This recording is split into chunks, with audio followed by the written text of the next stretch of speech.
Le CAC 40 continue d'évoluer sous les 5600 points cet après-midi. Les indices américains sont attendus de leur côté dans le vert alors que Wall Street ne sera ouvert que pour une demi-séance aujourd'hui. Aux États-Unis justement se tient le Black Friday alors que les enseignes françaises ont accepté de leur côté de le reporter d'une semaine en raison des mesures de restriction. Les investisseurs qui ont toujours en tête la progression de l'épidémie d'un côté et l'espoir d'un vaccin de l'autre. Sur ce sujet, les défis logistiques apportent d'ailleurs de l'incertitude sur la durée durant laquelle les économies mondiales vont devoir subir les mesures de restriction. Sur le vaccin en lui-même, AstraZeneca a annoncé que l'efficacité de son vaccin est remise en cause par plusieurs scientifiques.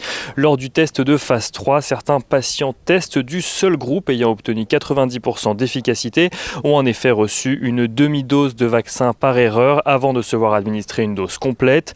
Un manque de rigueur dans la méthodologie qui devrait obliger le laboratoire à recommencer ses tests. La nouvelle a cependant un impact limité sur l'optimisme des investisseurs alors que ce vaccin était le troisième annoncé et pour le moment celui qui présente le taux d'efficacité le plus faible lors des phases de test. Du côté des valeurs à suivre à Wall Street, donc sur cette séance réduite, Google et Facebook voient de nouvelles règles édictées par l'autorité britannique de la concurrence dès l'année prochaine afin de limiter leur abus de position dominante sur le marché de la publicité en ligne.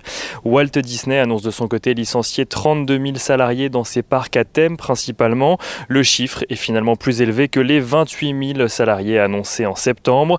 Et Tiffany organisera de son côté une assemblée générale en ligne pour soumettre à ses actionnaires l'offre de rachat soumise par LVMH. Le baril de Brent s'apprécie cet après-midi toujours aux alentours des $48, tandis que l'euro-dollar, lui, est à son niveau de 1,1920 $ pour 1 euro.